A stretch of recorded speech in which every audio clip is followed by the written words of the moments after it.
In this lab, we're performing a Wittig reaction. A Wittig reaction converts an aldehyde or a ketone to a substituted alkene. Specifically, we're going to be reacting benzaldehyde with the Wittig reagent ethoxycarbonylmethylene triphenylphosphorane.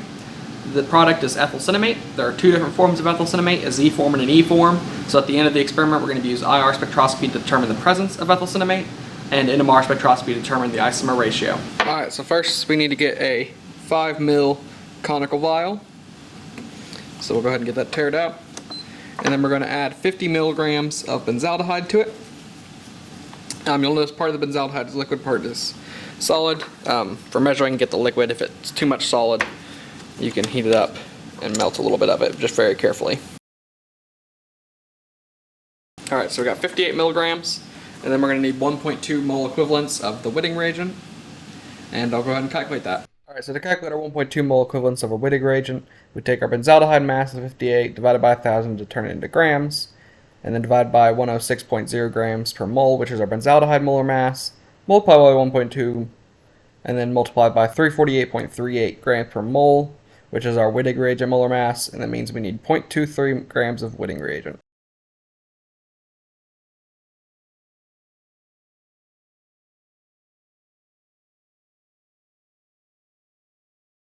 So we'll write down 252 milligrams and we'll get this added to our vial. Alright, so we got our vial, we're going to add our Wittig reagent.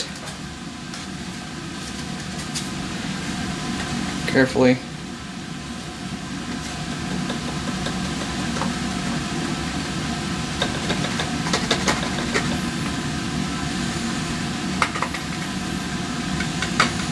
Alright, and I have a clamp there just to help hold it. Keep it stable.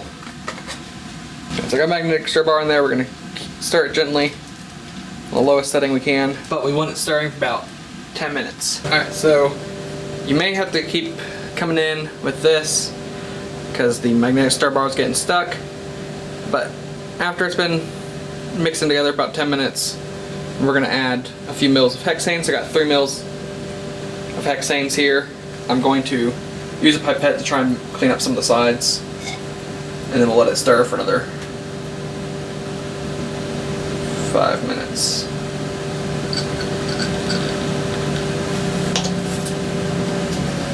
With some more liquid, it should help the stir rod get moving.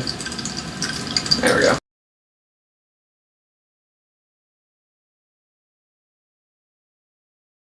Alright, so now we will let it stir for about 5 minutes.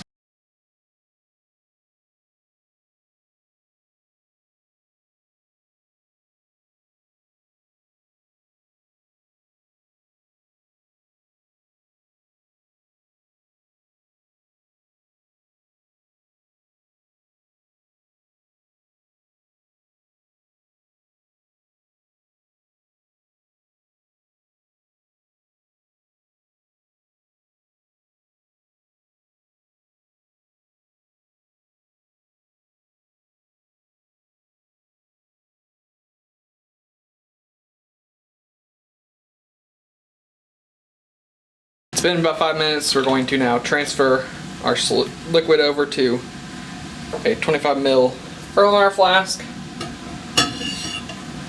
using a pipette with some cotton in it to filter out our solids. We've got a 25 ml Erlenmeyer flask, and I have an extra 3 mils of hexanes to help transfer it over.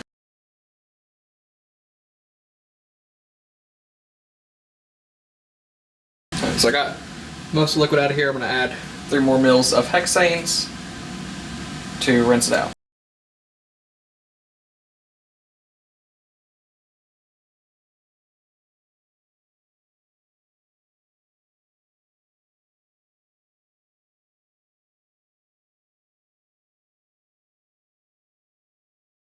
Alright, so now we'll evaporate our hexanes with a very low heat setting and get our product. Make sure your heat setting is just about like 1. We don't want to heat it very much. Alright, so it took a while to evaporate as much as I could. Definitely still looks like there's some hexanes in there. What we're looking for is a clear liquid anyways, or clear oily liquid. This still has the consistency of hexanes, but when we run IR, we should be able to evaporate the hexanes out with what little we have. Alright, so we'll go ahead and get an IR. Alright, since I haven't made a video yet about using the FTIR, most of y'all already know how to use it, but just want to give a refresher so that someone can look at this video if they haven't used it. So first thing you want to do is open up our program, which is called Spectrum. You can just select Analyst, PE, IR1. If it doesn't connect, talk to your TA, they should be able to fix it. But here's the program. The first thing we need to do is check up our, we'll go to Instrument and Scan. This is where we'll set up our scan. So we can give it a name, like Wittig product.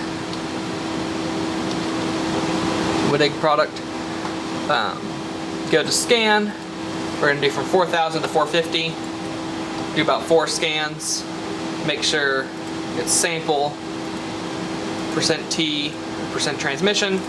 Instrument you can leave alone, accessory, and these are the ranges. So the first thing we want to do is collect the background. So here's our IR.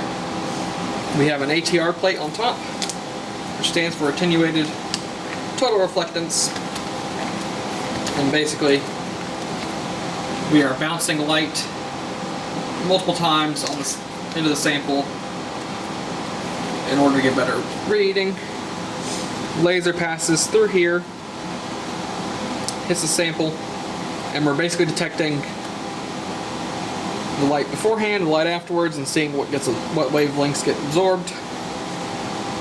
If you have a solid sample, you can bring this over and apply force to it. Since we have a liquid sample, we're going to use this little disc here. It has a Teflon piece on it, and it just goes right on top. The one thing you want to make sure whenever you're using FTIR is don't scratch the crystal. Those are hard to replace. But we'll get one of these, clean it off with some isopropanol, and it'll evaporate real quick. Alright, put that on, just like that. And that's just going to give us a place to hold our liquid. First, we want to run a background scan without anything on there. So we'll press background, which is that. Let me show you again this little play button back here where if you highlight over it says background, we'll press scan. We'll then scan a background that's going to be ignored when it scans the sample. Okay, so we got a background ready. And now we will get our sample. We have our sample here. Like I said, it may have a little bit of hexanes in it. When I took it off the heat, it got a little cloudy. So you want to try to do this quickly. We just want to put a couple drops there.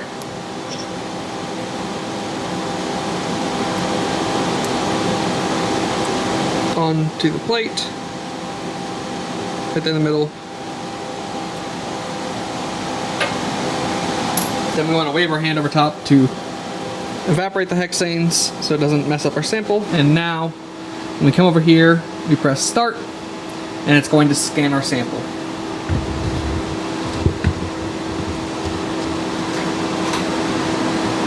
After we press scan right here.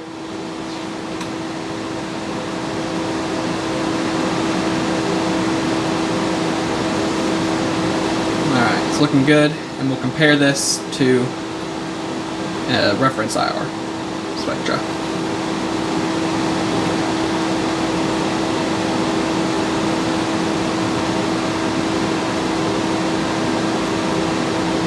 Alright, looks good, looks pretty similar to the reference spectra. Now, part of your job will be to go through and identify the major peaks, so I'll spoil that for you. But this shows we did make ethyl cinnamate, and NMR would allow us to determine the isomer ratio, and you should be provided with an NMR spectra.